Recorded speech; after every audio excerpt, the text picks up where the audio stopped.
everyone. Nice to see so many people interested in beetles. Thank you for coming along. I'd like to introduce my first co-presenter, Megan, who's come with us today, all the way from sunny Nigeria. So she's my Psychon beetle. Yeah. And we've got Matt Hampson, entomologist from Rotherham Research, and Dion Garrett, molecular entomologist from Rotherham Research. And I, of course, am Kelly Jowett. So today I'll mostly be talking to you about carabid beetles, but I have asked people to bring a beetle, so I'm expecting to see a variety of beetles in a short while. But I'll talk about carabid beetles because that's what I spent 4 years of my life researching, and it is one of the most beneficial invertebrates in crop areas and livestock areas too. So there are around 40,000 species of carabid beetles worldwide. They're ubiquitous across all different types of environments. We have around 350 species in the UK, and they're across all environments too, and 30 of which are common in farmland. And because they are so easy to trap, so the way that we trap them is with basically just burying a cup in the ground and waiting for beetles to run along and fall into it. So you'll see a bit of a how to trap in the carabid guide there, but this is what I generally do to have a lid over the top of it, stop rain getting in because you don't want to dilute the trap fluid, and then we catch the beetles quite easily. So they're easy to catch, easy to study, so we know quite a lot about them. There's a lot of history around carabid beetles and beetle collecting from the Victorian days. Darwin was a big beetle collector, so we've got a lot of data about where carabids occur. But our particular interest in them is because carabid beetles are notorious predators of all kinds of crop pests, from slugs, snails, aphids, beetle larvae particularly. They tend to eat the soft life stages of beetles in crops. Cabbage stem flea beetle, actually, we have a very useful beetle for that as well. So the thing about carabid beetles is, I said there are around 30 species in the UK, and this is why I've introduced the guide, because although they're kind of like the hyenas of the beetle world, they will eat pretty much anything they come across. There are particular specialisms within them. Some of them can fly. Some of them, like Megan, she's got fused elytra, so these are the wing cases, so she can't actually fly anymore. It's not worth investing the effort to grow wings when she's so big. She'd be quite cumbersome in the air. So she's a specialist in her home country of slugs and snails. So you can see that if you are able to know what is driving the distributions of different species in farmland, then you can maybe tailor farm habitats to provide those kind of habitats for pest control of certain types. So I know that particular from my modelling that, so I have taken data from large-scale experiments and seen what the correlations between landscape factors and beetle distributions are. And such beetles that we have that are analogous to Megan here are particularly associated with low tillage systems, which is useful because they eat slugs and snails. So knowing these kind of things, we can start to tailor farm environments to get more beetles where we need them in the crop centres, carrying out those predation services. So this is why I've tried to produce a guide that's accessible for farmers to do a bit of trapping on their own. One, to get me a bit more data about regenerative practices and what's driving the kind of carabid distributions in crop centres with such measures as undersowing, cover cropping, reduced tillage. What is actually, I need a bit more data about what beetles are occurring in those environments associated with regen practices. But also so that farmers, when they put in these regenerative practices, can measure what's happening to the kind of environments and have a measure of if they're doing the right thing, sort of kind of adaptive management. So this could even tie into the new agri-environment schemes reporting on biodiversity. So, and it's really a fun and interesting thing to do. So with that in mind, if we could get some beetles under the scope and show you a bit about how the guide works. So the first thing we want to know is what is a carabid beetle and what is not. So all carabid beetles have thread-like antennae. That antenna's a bit curly on that one. and you can't see very well from Megan unless you're very much at the front.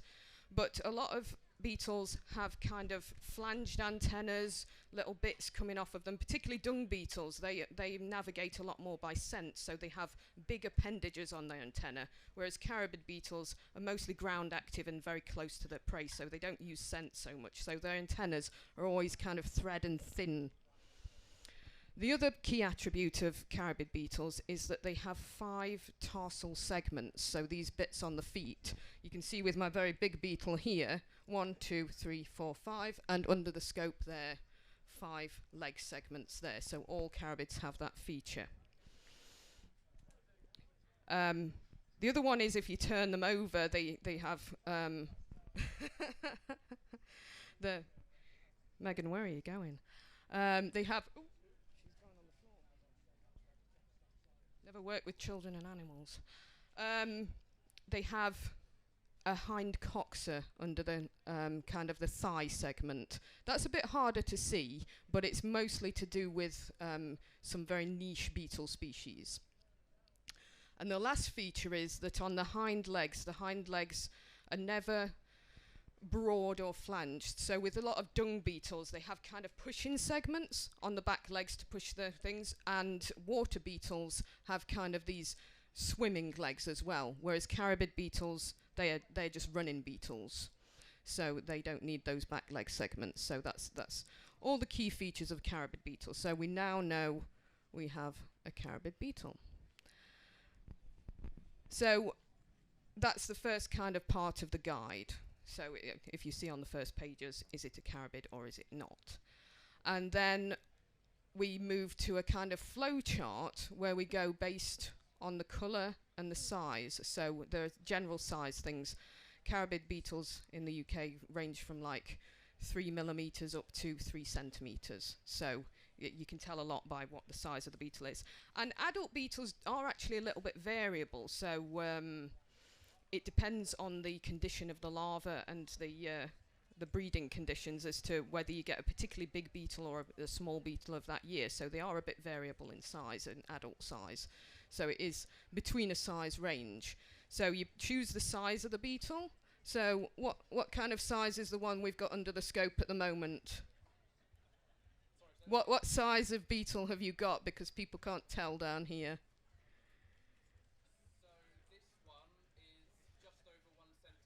Okay, 1 centimetre. So you go to that part of the guide.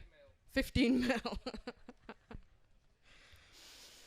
And then I'm just kind of trying to look at the flow diagram. Trying to think of it in my head. And then it's a black beetle. So that should take you to a box that's got a number of different beetles in it. So this is, I've actually chosen one of the most difficult beetles, but it's one of the most abundant. So, right, where are we on the flow chart? Right, so, alright, we're down to the size thing. So the thing is that I've done these kind of general body shapes as well. So it's a bit hard to envisage, but if you look at Megan, she has got a bit of an hourglass waist. She's a very bodacious lady. So what we're saying as a rectangle is this kind of shape where the kind of waistcoat part of it, the middle section, goes quite chunky down to the thing, and it's not pinched at the middle particularly. So we've got rectangle shape, black, and that takes us to this box full of most of the carabid species. So this is a fairly typical carabid that you'll see. So then we go to the species page for the different species in that thing, in that box. So we check off the different species of that box. So we've got page 14, 15 for... Yeah, page 14, 15 and 16. Yep. So it's between these two. Yeah, I thought it was. Yeah. Which is... Does anyone want to take a guess at which beetle I've got under the scope based on the guide? I'm not going to open it. Give it away. So the key feature here is that this hind angle of the pronotum is rounded. So that should take you to the common black o'clock. So that's one of the most abundant ones in field areas. So you can see how it's kind of a flow chart, and then you go to the species pages to check off the key features as according to the guide. So yeah, this one's one of the key predators. It's fairly polyphagous of all crop pests, kind of aphids, mainly ground active, so it will take most beetle larvae and in the soil and in that kind of environment. So this one is particularly associated with closed habitats, hedgerows and grasslands, so I found in my work. So yeah. Right. What beetle do we want up next? Can we get one of the small ones?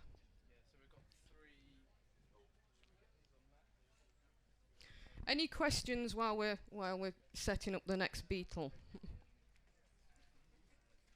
Yeah. So could you explain a bit more on the waist? Oh, sorry, I shout quite loud anyway. Could you explain a bit more on like the waisted versus the rectangular shape? Yes, maybe if we get a Bembidian up next, we could see the kind of waisted shape. Well, thank you. To me. Yes.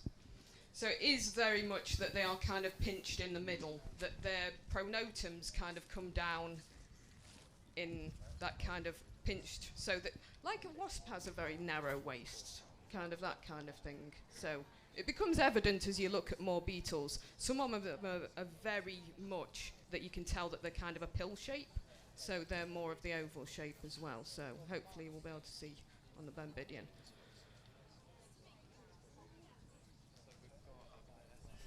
Oh, three.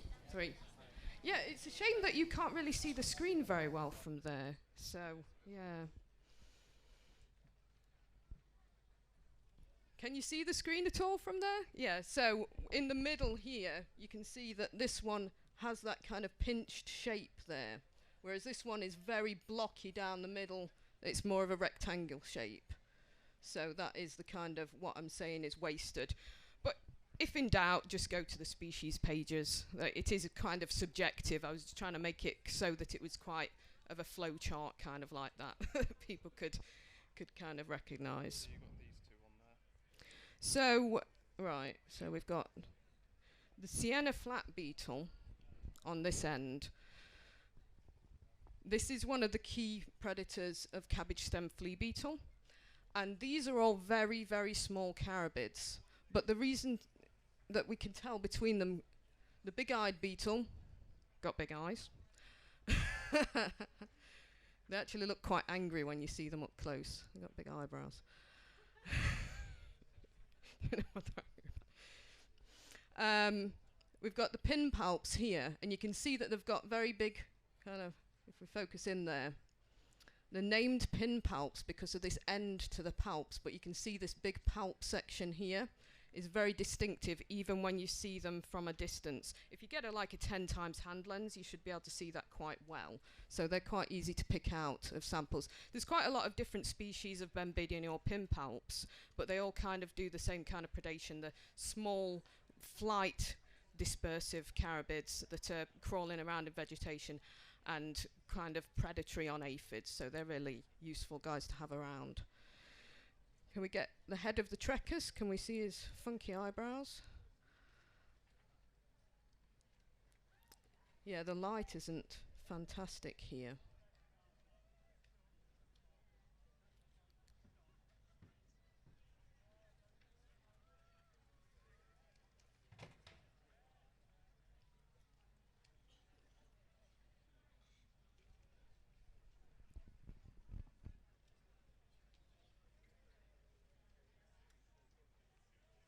Almost.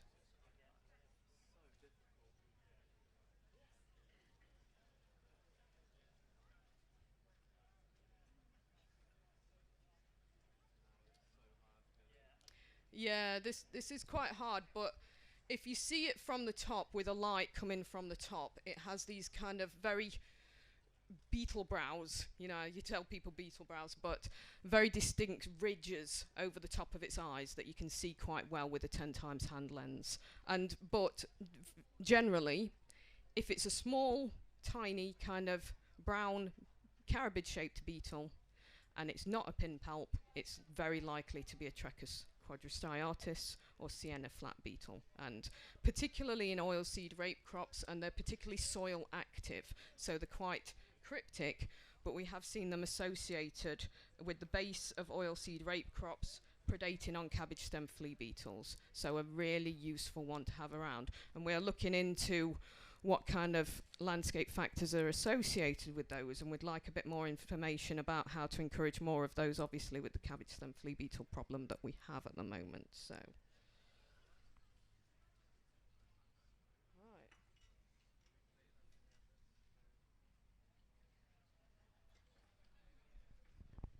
Any more questions while the guys are setting us up some more beetles to look at?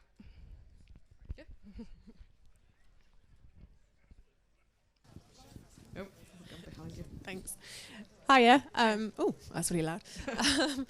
Do you have any sort of data on how far you expect the beetles to sort of navigate out from their habitats and into crops?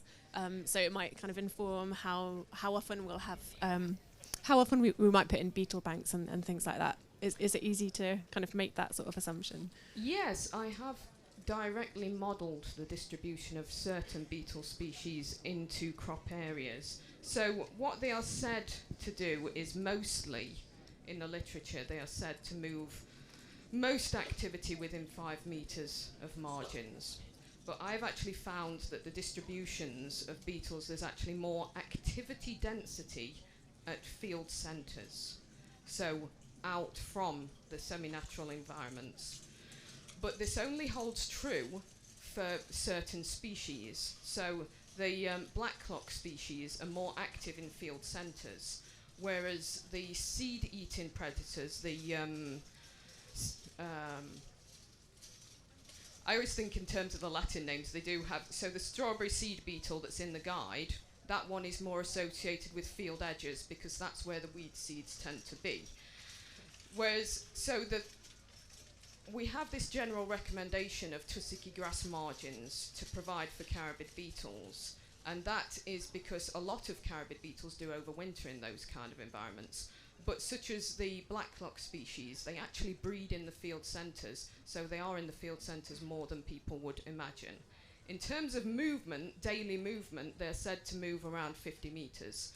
I've modelled individual species in my kind of experimental kind of data, and I've found that that does vary on a species by species level. Some of them are flight dispersive, so they can move at a kind of farm scale. The running beetles, I've found that the correlation between 2 time points spatially is around 100 metres, where 2 traps are related in space. So that suggests that they would move around 100 metres in a day. So that is for some species. So it does depend, because there are running species, there are flying species. Some of them are actually recorded up to 2 miles up in the atmosphere and kind of swarms the smaller species. So it does depend very much. It's hard to generalise on carabid beetles, but saying that they will move very active within 100 metres of source habitat around the farm would be a good estimate for most. So yeah, that was a very long-winded answer. No, that's really useful. Thank you. We had another question here.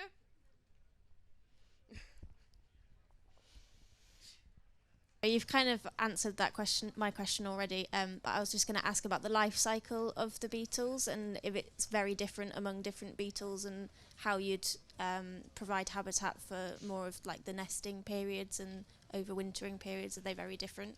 Yeah, that's a really good question. So they breed in 2 kinds of stages. So across all carabid species, you have autumn breeders and spring breeders. So the autumn breeders overwinter as larvae, and the spring breeders overwinter as adults. So you have these 2 kinds of populations, and there's a lot of kind of plasticity between those 2 types, but generally there's those 2 kinds of breeding periods. And they lay their eggs in the soil, generally for the agricultural carabids. There's ones that lay their eggs under like tree bark and things, but in terms of agricultural carabid species, lay their eggs in the soil. They have 3 growth stages of larvae within the soil, And that's very crucial because the larvae are one of the key predatory stages, and that's one of the things that I've been finding in my work, because not a lot of people have looked at carabid larvae because they're really hard to trap, because they don't come to the soil surface as often as the adults do. They're in the soil, kind of predating on soil things, which is particularly important for crops and particularly important for life stages of pests where the eggs and the larvae drop into the soil. So these predatory larvae, and they also need more protein than the adults because they are growing all the time. So they're actually active more of the year than the adults are. They're actually active more into the winter than the adults are. So because they just need the protein all the time for the growth. So in terms of what they need, the larva is refuge from tillage, because a lot of the key species that predate in field centres breed in the soil in the field centres. So the tillage, the machinery operations in the field is what potentially takes out one larval stage and then potentially one set of adults. But I do realise that tillage is sometimes necessary, even shallow tillage. Maybe I visited a farm recently where they did shallow tillage, and the kind of carabid beetle larvae have been recorded up to 2 metres down in the soil, but mostly it will be in the top 30 centimetres, so shallow tillage if you have to till, and reducing the amount of tillage operations. And generally diversity in farm crops and farm habitats mean that if you do take out one particular population, then you have them in other fields to distribute back into that field as well. But also, if you have a lot of species of carabids on your farm, then another species can take over if one is particularly hit by a climatic event, a machinery operations event, something like that. So diversity is key in habitats and kind of management operations. So yeah, long-winded answer again. Yes, sure.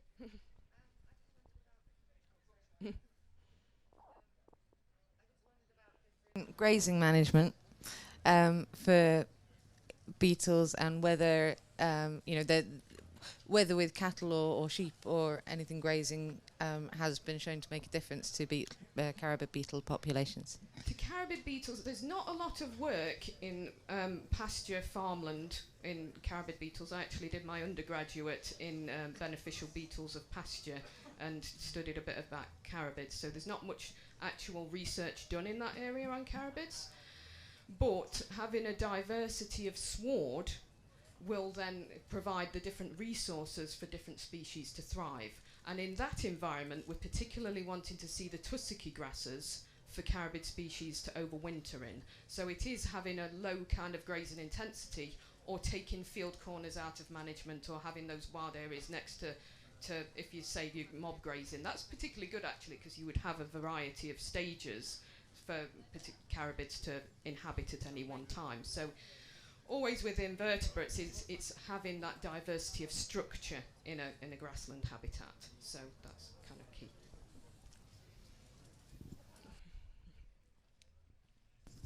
Hi, thanks. I've got several questions, I'm afraid. Okay. First one, slightly flippant, but of interest. Do carabids eat other carabids? Yes, that's why we have to kill them in traps. Otherwise, we'd end up with one big fat carabid. Okay. Not very indicative. So yeah, I get that. So what do you put in what's the fluid in the trap then? You can use just something as simple as water with a drop of detergent, just to take the surface tension, so that they won't just float on the top of the water. But I would advise only doing that for a couple of days, because it will start to smell very quickly with dead beetles in it. I use ethanol 70-30 with water, but you can use antifreeze as well if you can't get hold of pure ethanol. And propylene glycol is actually quite effective as well, and that's safe for use in cattle areas, because propylene glycol, you can actually use it as a food ingredient. So. And presumably you could use vodka as well. You could, yes, yeah. If you wanted to waste it. Well, okay. Which are we grow a lot of wildflower margins around our fields, we've got 6 metre margins through the middle of our fields at 36 metres apart. 108 metres apart, to try and bring predators into the fields, because we gave up insecticides some time ago, in the belief that this would help with slug control as well as the other beetles that eat our crops. So it sounds like we need both those habitats and the reduction in cultivation if we want to do both the creepy crawlies, shall we say, as well as slugs. I mean, slugs is a big concern. I am afraid to say that my research has shown that wildflower areas are not that great for carabid beetles. Oh, so the tussocky grass is more. I mean, we got Yes, that is good for carabid beetles, the tussocky grasses, but particularly those species that are in field centres won't be associated with those tussocky grasses No. at the edges. I have found. I have not proven it conclusively yet. I will say I lack the replication, but I do want to get to the bottom of what I've been finding, which is in that in my experimental margins there was actually less carabid beetles than in the field centres. And that, I think, is to do with activity density. But if you think about, so activity density, when I'm saying that, is the amount that are active on the soil surface for me to trap. But I also had subterranean traps where it's like a wire mesh tube, and they can move through the soil into the wire mesh and fall down into a pot. So it also measured soil active carabids as well. And there was still that kind of trend that in field centres there was more carabids at those key predation stages. So my work suggested that field margins were not so useful if you had them between two fields. They almost seem to act as a barrier sometimes to carabids moving in between two fields. So sorry if that's bad news, but margins are not bad. I want to say that conclusively because there are a lot of invertebrates that they are very useful for, a lot of key predators, hoverflies, spiders, you know, there's a lot that's in it. But particularly for carabids, we may want to think about not splitting fields up with infield strips, or maybe having segments of infield strips with little, almost like bare areas for them to move between fields. That is something that we could think about trying to do experimentally. I am trying to get more data on this though, so don't take me as kind of that, but my work suggests that so far. What may be more key is those in-field environments, so making sure that at crop centres there is the resources to support carabids, so undersowing, intercropping, those kind of things that bring alternative food resources and structure into the crop areas may be more important for keeping the carabid beetles in the field centres. So, yeah, sorry. Mixed messages there, but it is mixed more work messages, to be yeah, done. because there was some work done by the Centre for Ecology and Hydrology a few years back, which we had a close look at, which indicated that roughly 50 metres into a crop, you got, and I can't remember the species they were specifying, but they were definitely looking at beetles that ate slugs, because they were using pretend slugs made out of plasticine and then analysing the mouth part prints, tooth marks, which is what led us to, in the end, finding that out is what led us to put the infield strips in place. But there'll be other species that will benefit from them, clearly. Yes, yeah, there is. There is. I'm not telling people not to put margins in. I'm just saying that my work has suggested that wildflower margins particularly didn't support many carabids in my research. So this is one of the reasons behind getting farmers to go out doing a bit more trapping, because I would like to know a bit more what was behind the findings that I've been seeing about carabids in crop centres versus field margins. So I do need more data, big, large-scale data sets, particularly in line with regenerative practices, to pick apart what's driving the things that I've been seeing. So I really want to get to the bottom of that. I don't want to tell people to do the wrong things, you see, so... Well, it's always a bit of everything, isn't it, in the end? Yes, But thank you very much. It's very interesting. I think this lady in the middle had her hand up first, so...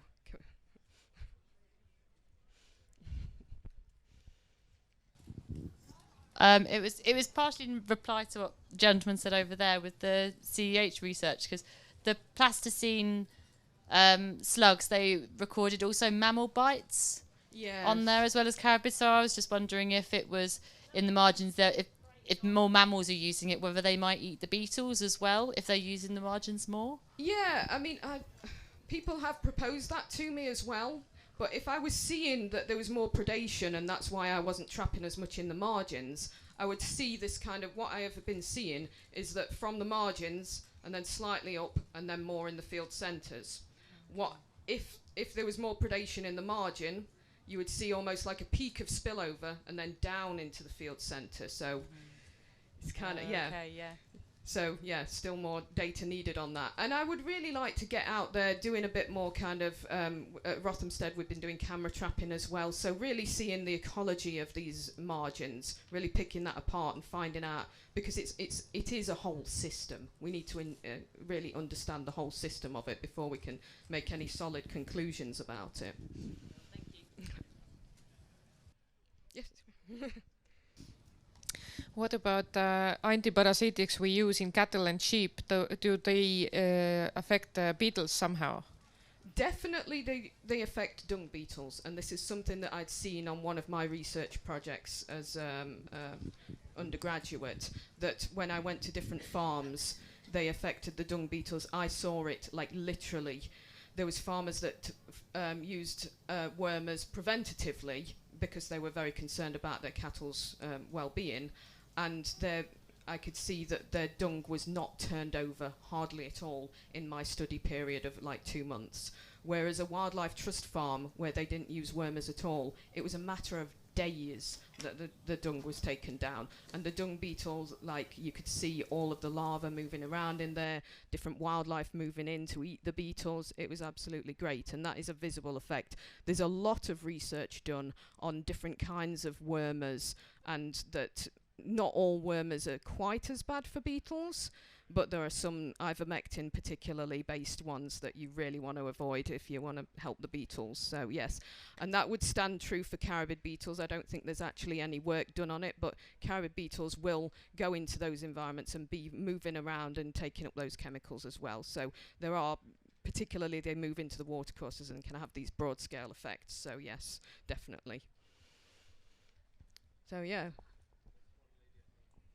One more question? Yeah. Oh, yes, definitely, I think. I hope.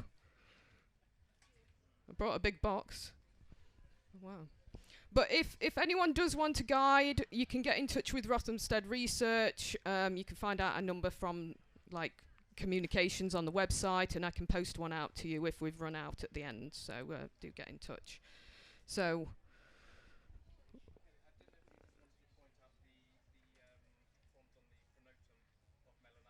So this is actually the most abundant carabid beetle in farmland in arable crops. This is Pterosticus melanarius, one of the black clock species. And in the guide, it points out the tooth on the back of the kind of middle section here, the pronotum. And it can be sometimes a little bit hard to get your eye in and see what I mean by this tooth, but it is just this little tooth section here that is what I'm referring to in the guide. So when we saw the common black clock earlier, this was completely rounded off. Oh, it's jumped. This was completely rounded off, whereas this one has a very notable tooth there. So that is what you look for between those two most common species. And those are the two hardest to tell between. So if you can get those ones down, then all the rest of the ones in the guide should be easy to you. But if you can't tell between the black clock species, they all do like kind of look similar if you're just holding them out at that kind of range without a 10 times hand lens. They do carry out similar kinds of predation, and they do move in a similar way through crop environments. So even getting to the level of is it a carabid is useful. Getting down to is it a black clock species, is it a pinpalp, then you can start to build a kind of prediction of what kind of predation you've got in your crop areas and what kind of habitats you may have and what you may want to introduce. So there is a little bit of a segment in the guide about what kind of habitats they seem to be associated with. So that's particularly the ones that are slugs and snails, the Pterosticus niger, they are more associated with wet areas in farms. So, yeah, very handy there. So, what have we got here? Have we got some... So this is one of the key weed seed predators, and you can see here that it's got these golden hairs on its wing cases, and that's quite distinctive. In some samples, when you've got it in, like... trapping fluid, the soil can stick to it, but that is quite distinctive as well. So if it looks like it's kind of a bit covered in soil, that is usually Harpalus rufipes, the strawberry seed beetle. They also have these really chunky legs because they're kind of like digging ones. They dig around for the weed seeds. And these big jaws, if we can look at the jaws as well, you can see these really chunky triangular jaws for cracking open the seed cases, the weed seed cases. So carabid beetles have been shown to eat up to 4,000 weed seeds per metre squared per day with some of these Harpalus species. So that's quite a lot of weed seeds that they're removing as competition from crops. So these are quite notable predators of weed seeds as well. So is this one of the Amara species here? Oh, is that Cupreus? Oh, it's hard to see the colour under the scope, isn't it? So yes. Yeah, so in real life these are more kind of coppery coloured, so you can see between them. Yeah, it's a bit hard to see with our lighting. So the key thing here is these pale first antennal segments. There's 2 of those, which is one of the key features. And it has almost this kind of pinched, it's quite a narrow head shape versus the Harpalus affinis, which is the other copper-coloured carabid as well. So just to give you a kind of, yeah, so you can see that's got quite a wide head, whereas the copper green clock there has quite a narrow pinched face. So when you get the 2 together, it's quite easy to see between them, but if you just look for those 2 antennal segments, that's usually quite distinctive when you look at them, even from kind of that kind of distance. Oh, yes. So the Calathus fusipes, it's kind of, I like to think of it as an elegant-looking beetle. It's got kind of like elegant, thin kind of legs on it, and this kind of key thing is that the pronotum is quite leads down from that bit into the wing cases quite.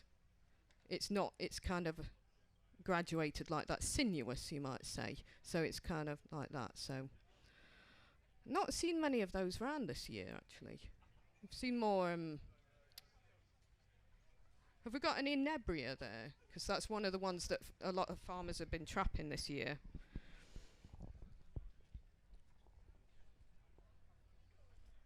How are we doing for time? Okay, cool. Any other questions while we're getting our nebria out? Well, Megan's about 5 years old now. They have been trapped, I think, up to 6 years old in the wild. So when people have done mark recapture, but I think mostly they live a couple of years before some mouse picks them off. But they certainly do usually last for a couple of years. Sorry, I said I had lots of questions. I didn't think I'd do them all at once. It's fine. I always like a lot of questions. Have you ever found them eating slug pellets, and would they suffer damage, harm from eating slug pellets? I think there has been studies done on slug pellets, and slug pellets aren't actually too bad for carabid beetles. I looked into them, and they're not awful. They're not great. But I will say that a lot of studies into pesticides in carabids, they are said to be robust to pesticides, but a lot of the studies are done by chemical companies, and a lot of it is measuring direct mortality. And if you think about the active ingredients in insecticides, should I say, it is stopping pests from eating crops, so it's acting on kind of metabolism. So if it's suppressing that in pests, then it's also having that effect of suppressing the ability of carabid beetles to feed as well. So it's producing less effective adults, and also it has an effect on their breeding capacity, so their fecundity, you might call it. So it has a kind of suppressive effect on the populations that moreover than direct mortality. But there is, particularly with neonics, there is a direct mortality kind of associated with some pesticides. Okay, that was nearly my second question, but it was more to do with cypermethrin, which is still legal, whereas neonics, of course, are no longer available. Are you able to be specific with cypermethrin, which unfortunately is still very widely used? It's not off the top of my head. I could try and look into it, but when I tried to read up on pesticides and carabids, it was so hard to get any information because everything is done on different names of chemicals, different kind of brand names and everything. It's really hard to actually look up and find out what's what and what's, you know, what's associated with that. So yeah, it's hard to get that information. Pretty much all we've got left is cypermethrin, and I just think if it was found, I'm wondering if you should research it, because I'm sure a lot of farmers would lay off the insecticide if they knew specifically what damage they were doing to the things that we really want to encourage. Okay, yeah. Maybe I could try and look up what, if any, work exists on that, particularly. It's not particularly my field, but I should think about colleagues maybe. Hello. My question from a complete ignoramus. During a night of the full moon, would they continue munching? They're mostly, actually, most carabids are nocturnal. Nocturnal, okay. Yes. So when we've been doing camera trapping of them, we've been finding more activity at night. And my colleague Gaetan has actually done some nice graphs on this, where they're actually correlated with night activity. So yes. Yeah. Thank you.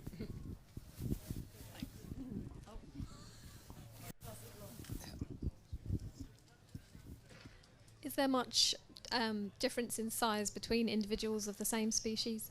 Yes, it can be actually quite marked. So the size of the adults is very much dependent on the size of the larva, so the condition of the larva. So the environmental conditions of a particular year can give rise to a particular kind of adult population of big beetles.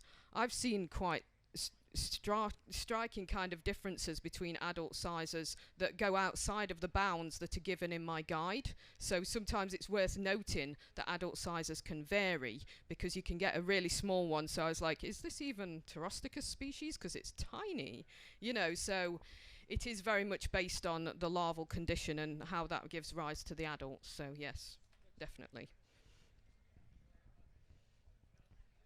So this is Nebria, which I've actually got farmers out doing a pilot of the monitoring scheme that we've got running this year. So this is one of the main things that I'm really pushing by being here today, is if you want to get involved in carabid trapping and get me some more data to find out what's going on with those wildflower margins, then we are running a monitoring scheme from probably like August time now. We will be able to roll it out, and it will hopefully be paired with a phone app that CEH are kindly developing for us under the Ag Zero project. So it's going out into the fields, doing pitfall traps and sending us that data back. We will be able to feed back to you on what kind of species you have and how that relates to kind of your farm variables, because we are, if you record it on a phone app, we will have the precise location and we'll be able to run that against environmental variables and farm habitats. But also you can see what species you've got on your farm, and it should be really nice to do over time. So if you want to get involved in that, do keep your eye out on our social media. I will be launching that. But in the pilot of that last year and this spring, farmers had been recording particularly this Nebria brevicollis. So it's been an actual bumper year for these heart shield beetles. And these ones have got this really nice heart-shaped pronotum here. So that's kind of one of the wasted ones. So it's that kind of real love heart. So a lovely beetle there. So it's been a really good year for those, and I'm not quite sure why, but it is down to the environmental conditions of different years that there will be bumper years for certain carabid species where the conditions were just right at their breeding periods for them to really take off, or there was a particular prey that was abundant at that time where they were kind of key growth stages. So it is that thing that all invertebrates have this kind of way that they can have, their populations can go up and down so rapidly that when you do adapt your farm management, you can see real differences. And that's why carabid beetles are used as environmental indicators a lot of the time, because they are able to choose the habitats that they inhabit, so they are quite indicative of changes in landscape, and that their populations can rise in response to having a good resources in that space and time. So really interested in that respect.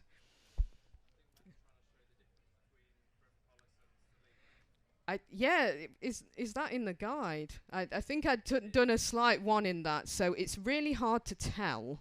But there's 2 species of heart shields in the UK, and it is down to the baldness or hairiness of their legs. But they do. The data is quite sparse on this because they're often grouped together in analysis because it can be quite hard. But this is what we're looking at when we're looking at the bald areas of the legs. So whether or not they've got these very tiny hairs on this side. So is this a brevicollis then? Yeah, so these hairs here are the hairy hairs that we're looking for. So it is quite subtle. And sometimes the hairs can snap off and you're just left with a little dot there. That's where hair should be. I've just been a bit rough with that sample. He's travelled around a lot. Thank you, Matt. So yes, any other questions? We've got a little while. Yeah. I can repeat.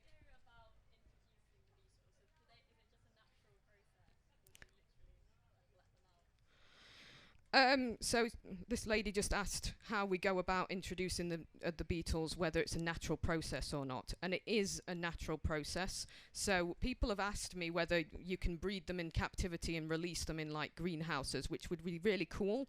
But with them having a year-long kind of life cycle, where it takes them a year to get to maturity, it's not actually cost efficient to breed them and release them. So in kind of IPM approaches, but it is a natural thing that they are in all kind of environments across the UK. They are there. You know, if when you've gone away from this session and you're walking along and it's kind of a dry day, you'll see little black beetles run across your path, and they're generally carabid beetles. So they are around. And that's one of the key things that I wanted to get farmers out doing trapping as well, to really see that when I put a pitfall trap in a field centre, sometimes in kind of like dry conditions when it's warm, when they're very active, you can get half a pint glass full of beetles. Seriously. There's a lot around there, and just knowing that these beetles are in your farm environments doing this work for you, being in those habitats, I've had people do the trapping for me and then decide not to spray aphid kind of pesticides in response to that, because they saw that their farm habitats were really healthy for beetles, and these guys were doing the work for free. So got the last guide, very last guide. No, please do go ahead. Okay. Yeah, like I say, if you want to drop me an email, get in touch with Rothamsted Research, I can post extra guides out to people as well. So yes, I'm very encouraged to see so many people wanting the guides, and I should have brought some more along with me. So, yep, sure.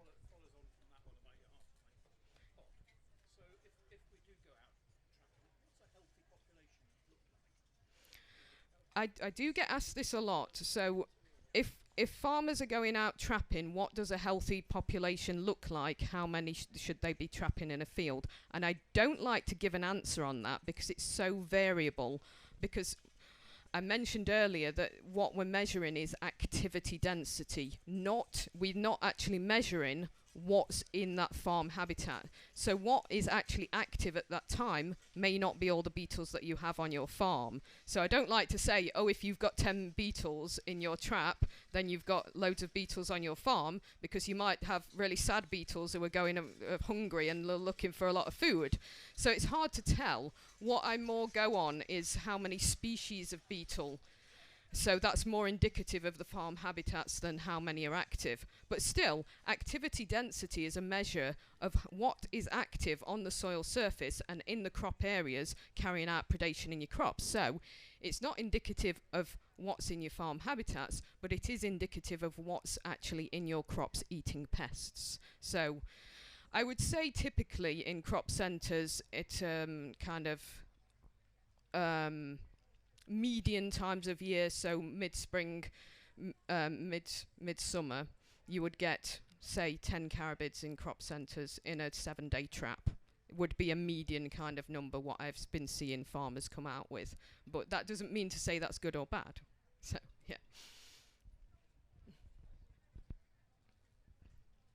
Yeah. Well, we've got a mic. You can be loud. Off topic on this type of beetle. I was after a bit of advice on dung beetle production for bat populations. Oh, yes. Okay. Yeah, so I know a little bit about dung beetles. Yeah, I manage a triple SI, 500-acre triple SI for long-eared bats, and I want to know how to turbocharge the dung beetle production other than just overgrazing the whole site, which is the current management, to produce as much dung as possible. Or is that basically the management? Well, in terms of dung beetles, if you want more species, the different species occur at different times of the year and on different dung as well. So having a diversity of livestock may be better for having more species of dung beetle. Having the activity is having that dung resource there over time. So one of the things that we're looking at in the Ag Zero project is cell grazing. So having kind of mob grazing in one area, so grazing it down and then grazing. That could be particularly helpful in that the dung resource is there all the time, but you are providing a tussocky grass habitat for other invertebrates and for dung beetle kind of populations over time. So you're always having that kind of dung resources there, but you're not overgrazing everywhere. So that may be quite useful. So we're looking into how that relates to beetles in space and time. Another thing is herbal lays. So actually making the dung a higher quality may result in more larvae being produced because they have a better food resource to make them big and strong.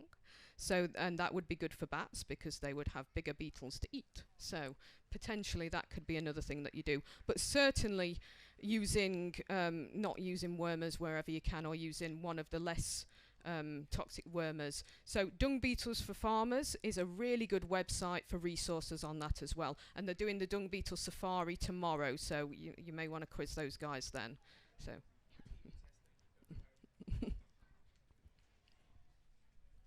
Yeah, a lady over here. You will have to, because I won't be able to hear her. Hi there. Hi. Can you use any sort of equipment for this sort of monitoring, or do you have to buy special kit? Or Oh, that's the great thing about Carabid beetle monitoring. It is as simple as getting one of those plastic pint glass sets from Tesco's. Just a plastic pint glass, bury it in the soil. Any kind of lid thing that you can get, even a stone on a few sticks, just to protect it from sun and rain if you're trapping over a number of days. And like I say, water with just a touch of unscented detergent, I should say, not fairy liquid with scented kind of things, so unscented detergent. And yes, it is that easy. That's why a lot of the kind of Victorian and ye olde guys used to study them, because they are so easy to find. You could even just, like, if you want to go and look around under rocks, you can often just find Carabid beetles like that. They really are everywhere once you start getting your eye in. So yes, but pitfall trapping, really easy to do. If you want to do it with the kids, you can just do an overnight trap and put a piece of banana in there. Should stop the adults eating each other.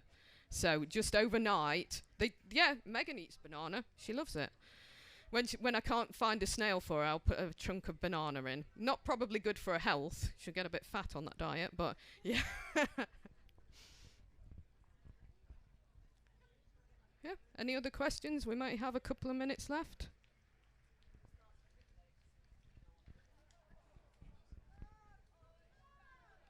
No, if everyone's good. Right, thank you for coming, and happy beetling. Do get in touch if you want to be involved in the scheme, but otherwise keep an eye on our social media, and we will tell you when we're rolling out the full monitoring program with the phone app. Yeah, any questions, don't hesitate to get in touch. And I always like vicarious pictures of beetles through email. Just yeah, I don't get out trapping very often nowadays, mostly in the office, so yeah. Thank you.